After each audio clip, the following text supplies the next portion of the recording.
Hello friends, welcome to Quantum Chemistry. Today I will discuss about calculation of CFSE, that means calculation of crystal fields plus splitting energy और stabilization energy. तो आज हम discuss करेंगे कि CFSE किस तरह से कैलकुलेट करना है।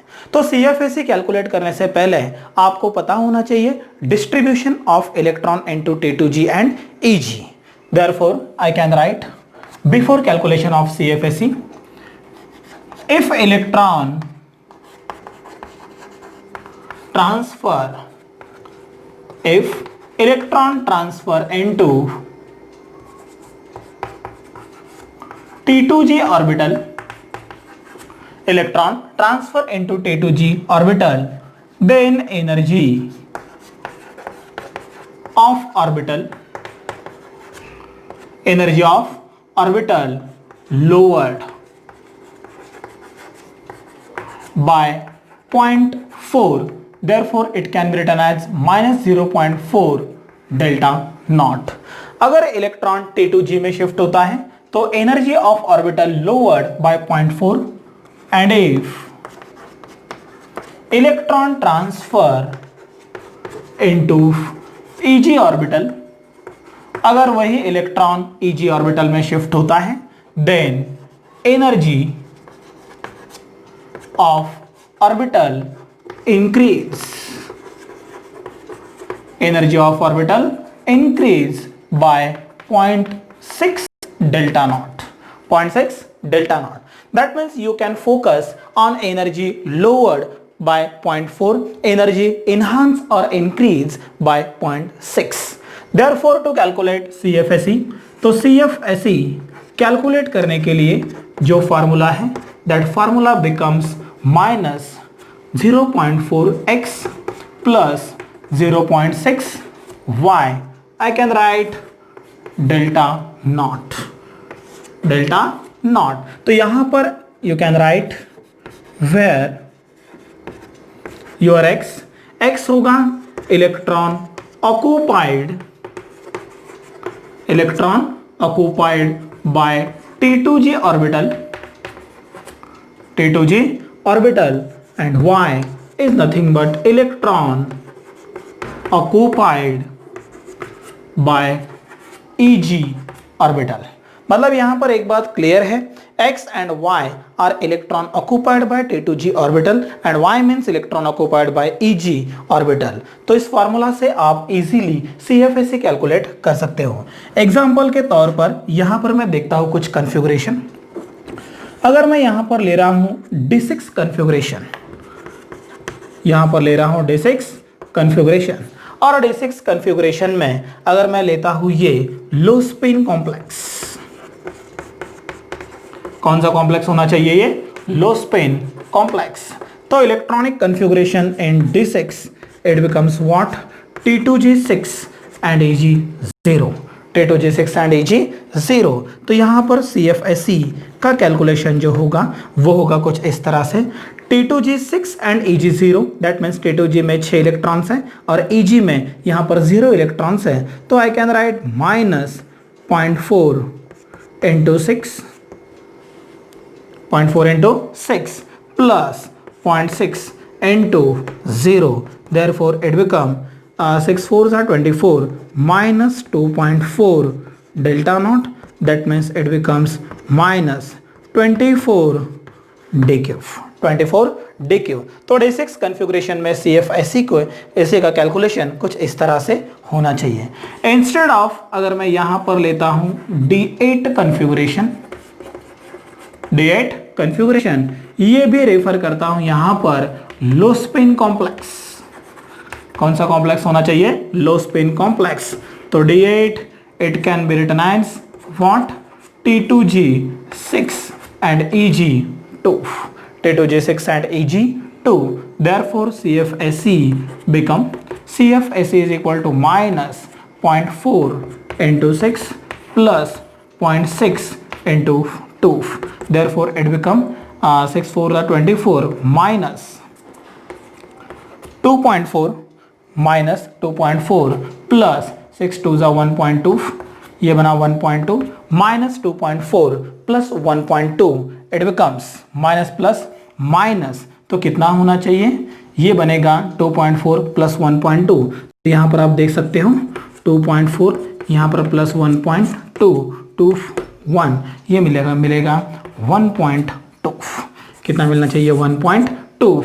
एक तो ये होगा delta naught, otherwise it can be written as -12 डेकेफ। इस तरह से आप CFSE को कैलकुलेट कर सकते हो, CFSE को कैलकुलेट कर सकते हो।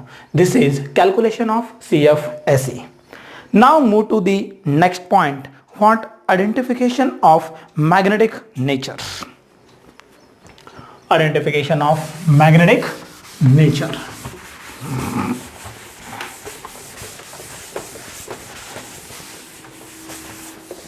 अब थोड़ी सी बात करते हैं मैग्नेटिक नेचर के आइडेंटिफिकेशन के बारे में।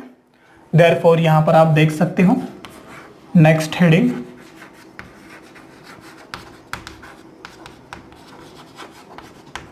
Identification of magnetic nature. Magnetic nature, तो यहां पर हमें दो पॉइंट डिस्कस करने हैं। पहला पॉइंट हमें डिस्कस करना है मैग्नेटिक नेचर के बारे में।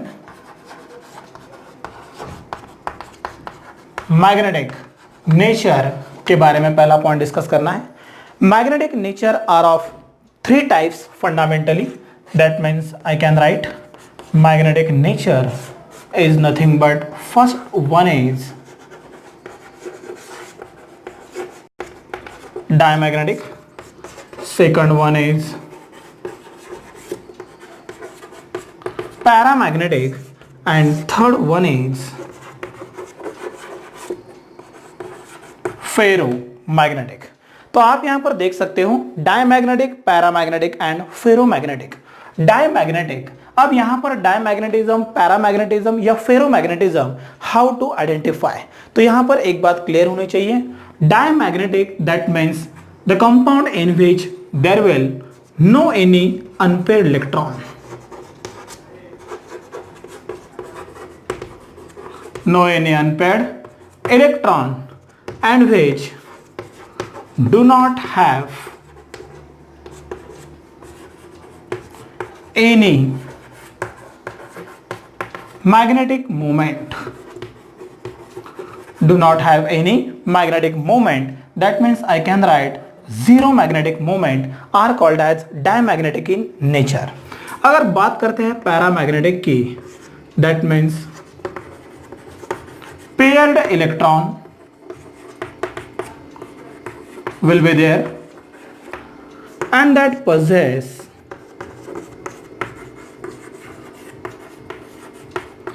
magnetic moment, that possess magnetic moment are called as paramagnetic in nature। और अगर फेरोमैग्नेटिक की बात होती है, the material which are strongly attracted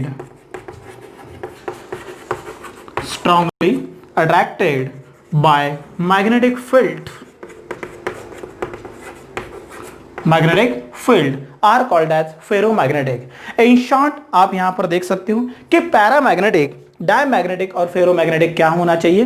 तो paramagnetic material means the materials which are attracted by magnetic field are called as paramagnetic, the materials which are strongly attracted by magnetic field are called as ferromagnetic, and the material which do not attracted by magnetic field are called as diamagnetic in nature। लेकिन ये attraction depend करेगा number of unpaired electrons, मतलब unpair electrons और magnetic moment पर। तो diamagnetic में magnetic moment 0 होता है क्योंकि अनपेयर इलेक्ट्रॉन 0 होता है। पैरामैग्नेटिक में वो कंपाउंड मैग्नेटिक मोमेंट पजेस करता है क्योंकि वहां पर कुछ ना कुछ अनपेयर इलेक्ट्रॉन होते हैं, और फेरोमैग्नेटिक में अनपेयर इलेक्ट्रॉन ये मैक्सिमम होते हैं, इसीलिए वो स्ट्रांगली अट्रैक्ट किए जाते हैं by magnetic field. These are magnetic nature. There are fundamentally 3 types of nature. इसके अलावा एंटी फेरो फेरी मैग्नेटिक भी है, लेकिन वो यहां पर हम डिस्कस नहीं करेंगे। This is nature of paramagnetic, ferromagnetic and diamagnetic of compound. तो अब देखेंगे मैग्नेटिक नेचर में how to calculate magnetic moment. Magnetic moment किस तरह से कैलकुलेट किया जाता है, कोऑर्डिनेशन कंपाउंड में उसे कैसे कैलकुलेट करना है। तो यहां पर आप देख सकते हो now magnetic moment, magnetic moment denoted by mu, उसे हम म्यू से डिनोट कर सकते हैं। अब एक बात तो क्लियर है कि मैग्नेटिक मोमेंट एक्चुअली होता क्या है।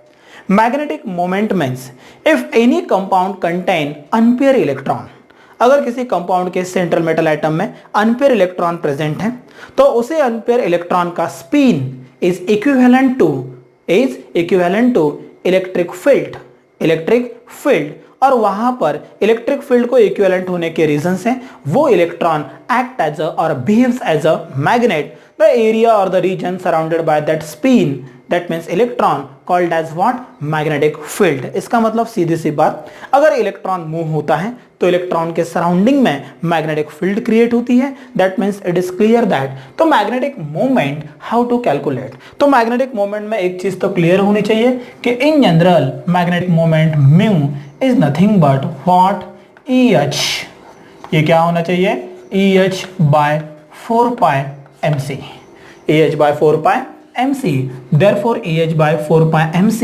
it can be written as what, ये होना चाहिए 9.274 into 10 to the power minus 21 अर्ग पर गॉस, और ये होता है 1 बोहर मैग्नेटॉन, ये होता है 1 बोहर मैग्नेटॉन। अगर ये 1 बोहर मैग्नेटॉन है तो it is clear that Bohr magneton it can be written as what, Bm, that means mu is equal to the actual formula to calculate the magnetic moment is under root of n into n plus 2, under root of n into n plus 2, n means number of unpaired electron, number of unpaired electrons in compound central atom, मतलब यहां पर magnetic moment calculate करने के लिए आपके पास simple formula है mu is equal to under root of n into n plus 2। तो यहां पर आप देख सकते हो how to calculate magnetic moment. मैं इसे एग्जांपल से क्लियर करता हूं। तो एग्जांपल नंबर फर्स्ट में हम पहले बात करते हैं एक कॉम्प्लेक्स की, FeCN6 4 माइनस। अब यहां पर d ऑर्बिटल में कितने इलेक्ट्रॉन्स है वो कैलकुलेट करने के लिए आपको सेंट्रल एटम का ON नंबर कैलकुलेट करना होगा। तो x plus 6 into minus 1 is equal to क्या मिला, -4, x minus 6 minus 4, x is equal to 6 minus 4, ये मिला +2। मतलब यहां पर आपका आयरन ये +2 फॉर्म में है तो ये 26, तो ये +2 फॉर्म में है, दैट मीन्स 36 4s 2 होना चाहिए था, +2 होने के रीजन से 4s ये बना 0, that means 36 configuration will be there. अब यहां पर 36 कन्फिगरेशन है, तो 36 कन्फिगरेशन में मैं इसका डिस्ट्रीब्यूशन कर देता हूं D6। Now you are well familiar low spin and high spin complex. अब यहां पर D6 में आप देख सकते हो Cn is a strong field ligand, ये स्ट्रॉन्ग फील्ड लिगैंड है तो ये कॉम्प्लेक्स आपका लो स्पिन कॉम्प्लेक्स है। अगर ये लो स्पिन कॉम्प्लेक्स है तो ऑब्वियसली यहां पर इलेक्ट्रॉन की पेयरिंग होगी, और इलेक्ट्रॉन की अगर पेयरिंग हो रही है तो यहां पर होगा T2G what 6Eg0, T2G 6Eg0। तो यहां पर मैग्नेटिक मोमेंट अनपेयर इलेक्ट्रॉन की अगर बात करोगे तो यहां पर आप देख सकते हो D6, ये ले रहा हूं यहां पर T2G व्हाट 3 ऑर्बिटल्स और Eg में 2, तो 1 2 3 4 5 और 6, तो यहां होगा T2G 6 और यहां Eg0। तो यहां मैं लिख सकता हूं अनपेयर्ड इलेक्ट्रॉन होंगे 0, अनपेयर इलेक्ट्रॉन 0 है तो magnetic moment is also 0, magnetic moment 0 है, दैट मीन्स कॉम्प्लेक्स ये होना चाहिए diamagnetic in nature, diamagnetic in nature. इस तरह से आप कॉम्प्लेक्स का नेचर डाय या पैरामैग्नेटिक है वो कैलकुलेट कर सकते हो। अगर मैग्नेटिक मोमेंट जीरो आ रहा है तो डायमैग्नेटिक, अगर मैग्नेटिक मोमेंट जीरो नहीं आ रहा है तो वो पैरामैग्नेटिक हो सकता है। तो उसके लिए भी एक एग्जांपल मैं रन करना चाहूंगा। Now you can take screenshot.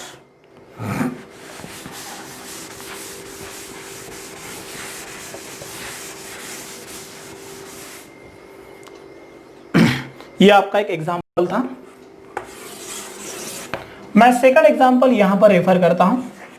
Font यहां भी सेंट्रल एटम FeH2O यहां ले रहा हूं H2O6 इज इक्वल टू +2। तो यहां पर आप देख सकते हो x इज इक्वल टू क्या मिलेगा, +2। अगर यहां पर x इज इक्वल टू +2 है तो Fe +2 फॉर्म में भी देगा D6। D6 अगर ये +2 फॉर्म में दे रहा है तो D6 is nothing but what, T2G and second one is Eg। अब यहां पर due to the presence of water molecule ये होगा weak field ligand. Weak field ligand है मतलब ये हाई स्पिन कॉम्प्लेक्स। तो 6 इलेक्ट्रॉन 1 2 3, यहां ले रहा हूं 4 5 और यहां 6। दैट मीन्स आप देख सकते हो T2G 4 और यहां पर Eg 2। तो अनपेयर इलेक्ट्रॉन की अगर बात होती है, यहां पर आप देख सकते हो अगर अनपेयर इलेक्ट्रॉन आपको कैलकुलेट करना है तो T2G में 2 इलेक्ट्रॉन्स अनपेयर हैं और Eg में 2 इलेक्ट्रॉन अनपेयर हैं। तो total number of unpaired electrons are 4। Total number of unpaired electrons are 4। Unpair electron 4 है, that means n is equal to 4। तो अब अगर हमें कैलकुलेट करना है तो magnetic moment is equal to √n into n+2। तो आप देख सकते हो √4 इंटू 4+2, देयरफॉर इट बिकम 4+2 6 ये बना 24 मतलब ये बनना चाहिए 4.9 BM। तो यहाँ पर म्यू मिला 4.9 BM। 4.9 BM मिला है, that means the nature of complex का नेचर किस तरह से होना चाहिए, ये होना चाहिए पैरामैग्नेटिक इन नेचर। इस तरह से आप डायमैग्नेटिक पैरामैग्नेटिक मटेरियल को आइडेंटिफाई कर सकते हो बाय कैलकुलेट मैग्नेटिक